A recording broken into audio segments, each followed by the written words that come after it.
എമ്പുരാൻ സിനിമയുമായി ബന്ധപ്പെട്ടുള്ള വിവാദങ്ങൾ തീരുന്നില്ല എന്നുള്ളതാണ്.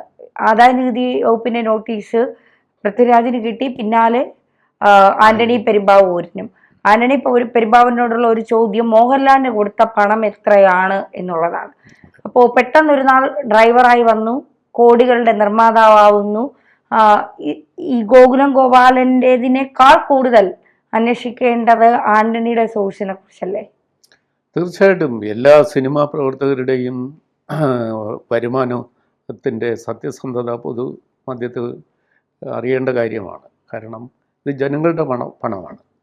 ജനങ്ങൾ സിനിമ കാണുന്നത് കൊണ്ടാണ് ഇവർ ധനവാന്മാരായത്. അങ്ങനെയുള്ള വരുമാനത്തിന് പുറമെ ഇവർക്ക് എവിടെ നിന്നെങ്കിലും ഏതെങ്കിലും സോഴ്സിൽ നിന്ന് കള്ളപ്പണം കിട്ടുന്നുണ്ടോ, വെളുപ്പിക്കുന്നുണ്ടോ, രാജ്യത്തിൻ്റെ സമ്പദ്ഘടനയെ അട്ടിമറിക്കുവാനുള്ള ഏതെങ്കിലും കുൽസിത പ്രവർത്തനത്തിൻ്റെ ഭാഗമാകുന്നുണ്ടോ ഇവർ? കാരണം ഇവരെടുക്കുന്ന ചില സിനിമയുടെയൊക്കെ വിഷയങ്ങളിൽ അതുപോലുള്ള സംശയാസ്പദമായ കാര്യങ്ങളുണ്ട്. അതുകൊണ്ടാണ് എമ്പുരാൻ എൻ്റെ ശില്പികളെല്ലാം ഇപ്പോൾ ഇൻകം ടാക്സിൻ്റെ വലയിലാകുന്നത്, 1 by 1. അപ്പോൾ ആദ്യം അതിൻ്റെ നിർമ്മാണ പങ്കാളിയുടെ വീട് റെഡി ചെയ്തു. ഇപ്പോൾ ആന്റണി പെരുമ്പാവൂരിനും സംവിധായകനും നടനുമായ പൃഥ്വിരാജിനും IT നോട്ടീസ് കിട്ടി. അപ്പോൾ ഇനി ഇതിന് അടുത്ത സ്റ്റെപ്പ് മോഹൻലാലിലേക്ക് പോലും നീളുമോ എന്ന് സംശയിക്കണം. അങ്ങനെ നീണ്ടു ചെന്നാൽ പോലും അത്ഭുതപ്പെടാനില്ല. ആ തരത്തിൽ, കാരണം ഇത് ഒരു സാമ്പത്തിക തട്ടിപ്പാണ്. കള്ളച്ചരിത്രം കൊണ്ട് സിനിമയുണ്ടാക്കി സാമ്പത്തിക തട്ടിപ്പും കള്ളപ്പണം വെളുപ്പിക്കലും മയക്കുമരുന്ന് വ്യാപാരവും ഇങ്ങനെ ഒരുപാട് അവിഹിത പ്രവർത്തനങ്ങളുണ്ട്. നമുക്ക് അറിയാം, ഈ ഇതിൽ പങ്കെടുത്ത ഒരാളിൻ്റെ എങ്കിലും എറണാകുളത്തെ ഫ്ലാറ്റിൽ നിന്ന് മയക്കുമരുന്ന് പിടിച്ചിട്ടുണ്ട്, ഇല്ലേ, പണ്ട് റെയ്ഡ് നടന്നത്. അപ്പോൾ ഈ തരം പ്രവർത്തനങ്ങൾക്കൊക്കെ കൂട്ടുനിൽക്കുകയും സാമൂഹ്യ വിരുദ്ധ ദേശീയ വിരുദ്ധ പ്രവർത്തനങ്ങളിൽ പങ്കാളിയാകുകയും പരോക്ഷമായോ പ്രത്യക്ഷമായോ ഒക്കെ പങ്കെടുക്കുകയും ചെയ്യുന്ന ആളുകൾ എടുക്കുന്ന സിനിമയുടെ ശുദ്ധി ജനങ്ങൾ അറിയുന്നില്ലല്ലോ. അപ്പോൾ ഇവർ എക്സ്പോസ്ഡ് ആവണം, ഇവരാരാണെന്ന് അറിയണം. ഇവർക്കൊക്കെ കഴിവൊക്കെ ഉള്ളവരായിരിക്കും, പക്ഷേ അവരുടെ ദേശസ്നേഹവും ജനതാൽപര്യവും ഒരുപക്ഷെ നല്ല അഭിരുചിയും ഇവർക്കുണ്ടാവില്ല.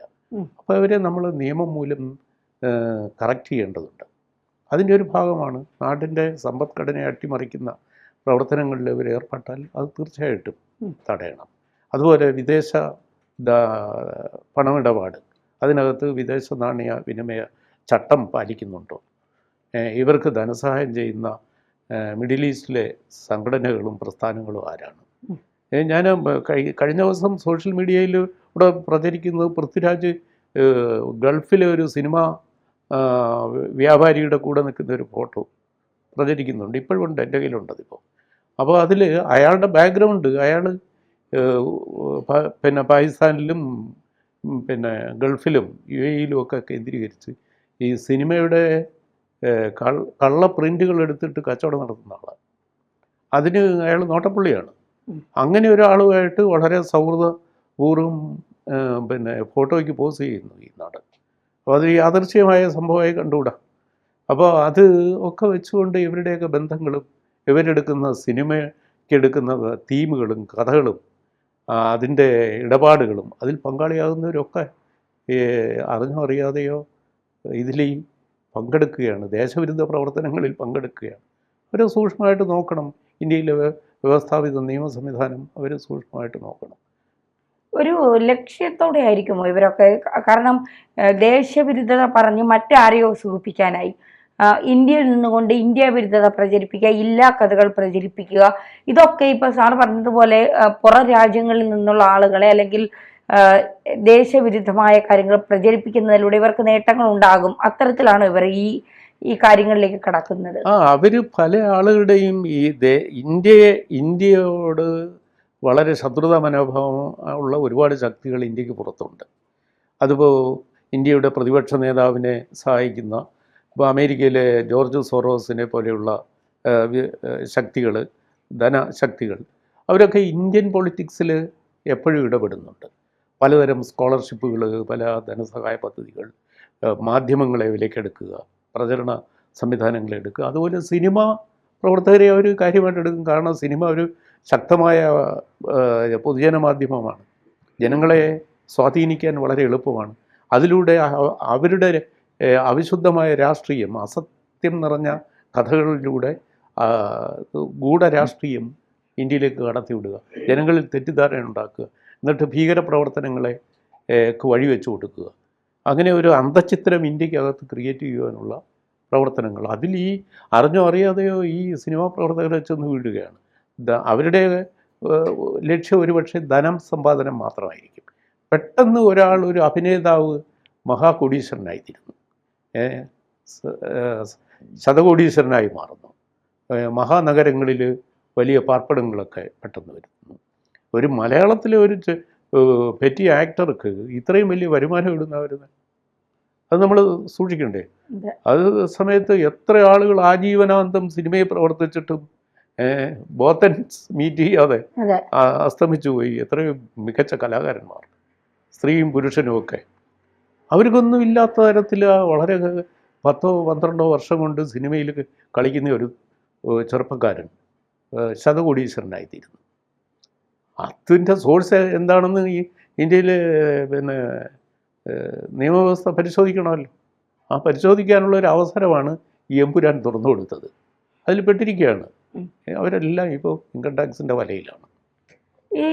ഇതിനി പകപോക്കലാണ് എന്ന് പറഞ്ഞുകൊണ്ട് രംഗത്ത് വരാനുള്ള സാധ്യതകളാണ് കൂടുതൽ. അതുണ്ടല്ലോ.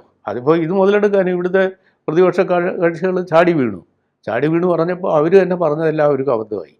കാരണം സിനിമ ഞങ്ങൾ ആവിഷ്കാര സ്വാതന്ത്ര്യത്തിൽ കൈവച്ചിട്ടില്ല എന്നൊക്കെ KC വേണുഗോപാൽ, പിന്നെ ആ യൂത്ത് കോൺഗ്രസിൻ്റെ നേതാവായ പിന്നെ MLA, പാലക്കാട് നിന്ന് ഉള്ള MLA രാഹുൽ മാങ്കുട്ടവും ഒക്കെ പറയുന്നുണ്ടായിരുന്നു. അപ്പോൾ സത്യത്തിൽ ചരിത്രത്തിലേക്ക് തിരിഞ്ഞു നോക്കി ആളുകൾ സംഭവങ്ങൾ 1 by 1 ആയി പുറത്തു കൊണ്ടുവന്നപ്പോൾ ഇപ്പം മിണ്ടുന്നില്ല. കോൺഗ്രസ് ഗവൺമെൻറ് ദുരുപദൃഷ്ടിയ വൈരനിര്യാതനത്തോടെ എത്രയോ ആളുകളെയാണ്, എത്രയോ കലാപ്രവർത്തനത്തെയാണ് തടഞ്ഞിട്ടുള്ളത്. അതൊന്നും പറഞ്ഞാൽ തീരില്ല. കേരളത്തിൽ തന്നെ നിരവധി ഉദാഹരണങ്ങളുണ്ട്. നെഹ്റു, ഇന്ദിര ഭരണകാലത്തൊക്കെ ചെയ്തത് നമ്മൾ എണ്ണിയ പറഞ്ഞാൽ അത് മാത്രം ഒരു ചർച്ചയ്ക്കുള്ള വിഷയമുണ്ട്. അപ്പോൾ അവർക്ക് അതൊക്കെ ആരോ ബോധ്യപ്പെടുത്തിയപ്പോൾ അവരിപ്പോൾ നിശബ്ദരായി. ഇപ്പോൾ എമ്പുരാൻ കളിച്ചത്, എമ്പുരാൻ ഒരു മികച്ച കലാസൃഷ്ടിയൊന്നും അല്ലെന്ന് സിനിമ കണ്ടവരെല്ലാം പറയുന്നു. അതൊരു ബോറിങ് പിന്നെ ഇവൻ്റാണ്. പക്ഷേ അതിന് അനാവശ്യമായ ഒരു പബ്ലിസിറ്റി കിട്ടി. കുറേ ആളുകൾ എന്താണെന്നുള്ള കൗതുകത്തോടെ കയറി കാണുകയൊക്കെ ചെയ്തു. എന്നാൽ അതിൻ്റെ പിന്നിലുള്ള സാമ്പത്തിക ഇടപാടുകളെക്കുറിച്ചുള്ള അന്വേഷണമാണ് ഇപ്പോൾ നടക്കുന്നത്. അത് നടന്നേ പറ്റൂ. അത് ഇന്ത്യയുടെ ആവശ്യമാണ്, ജനങ്ങളുടെ ആവശ്യമാണ്. ഇതുമായി ബന്ധപ്പെട്ട് ഇനി തുടർ നടപടികൾ മോഹൻലാലിനെതിരെ ഉണ്ടാകാനുള്ള സാധ്യതയുണ്ടോ? അത് മോഹൻലാലിൻ്റെ ധനത്തിൻ്റെ വരവും പോക്കും നിരീക്ഷിക്കുമ്പോൾ അതിനകത്ത് അവിഹിതമായി വലുതുമുണ്ടെങ്കിൽ തീർച്ചയായിട്ടും ഉണ്ടാകും. അദ്ദേഹത്തിനത് വെളിപ്പെടുത്തേണ്ടി വരും. അത് നമുക്ക് ഇപ്പോൾ പ്രവചിക്കുന്നതിൽ അർത്ഥമില്ല. വരട്ടെ.